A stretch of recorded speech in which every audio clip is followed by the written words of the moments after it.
Synonym questions make up half of the questions on the SSAT verbal section. For these questions, you'll get a word without any context and you'll need to match it to its closest synonym.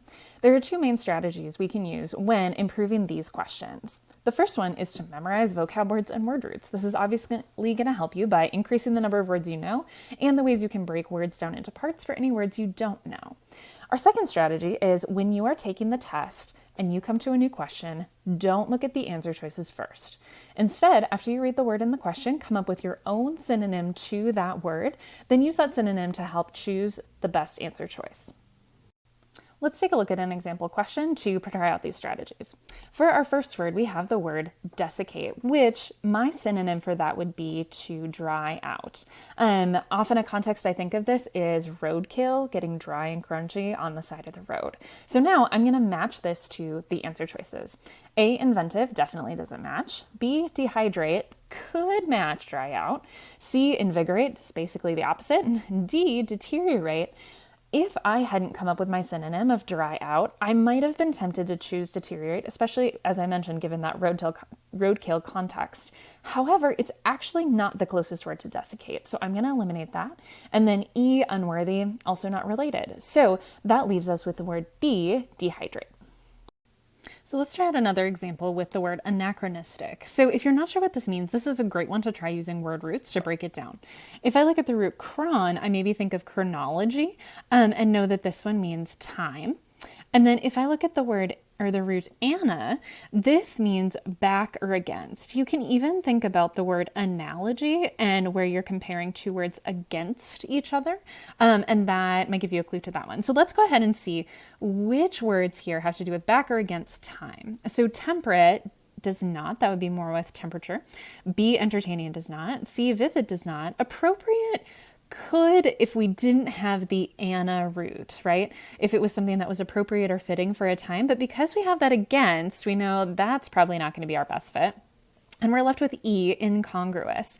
For congru, that kind of root, think like congruent in math, where two things match or line up. And then this in root, think inaccurate, means not. So if something is not congruent, it's not matching, that would actually seem like it matches up well with our anachronistic word, which it does. If something is anachronistic, it means that it is not fitting for the time period. It's going against what would actually be true or appropriate. Think if you had a movie set in a medieval time and suddenly a Starbucks cup appeared. That would be anachronistic. Word roots are another really great thing to use on our next example word of fortuitous. So if I look at this word, I can kind of break it down into my word roots and think of, for this one, say fortunate, right? It would be the same word root, that fortune root.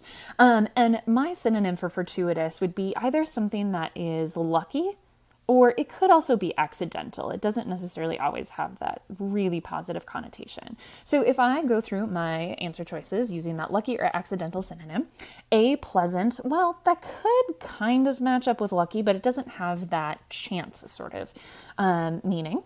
B, enraging, definitely not. C, chance. This could be the noun chance, right? Like you took a chance on something, or it could be the adjective form, like a chance encounter, meaning accidental, maybe a little bit lucky. So that seems like a good sign.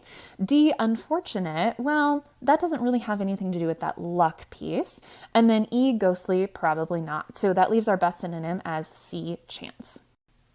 If you're ready to continue improving on these synonym questions, here are a couple things you can do next. First, continue using the strategies we discussed in the video today, especially coming up with your own synonym for each word before you look at the answer choices. It's really going to help improve your accuracy.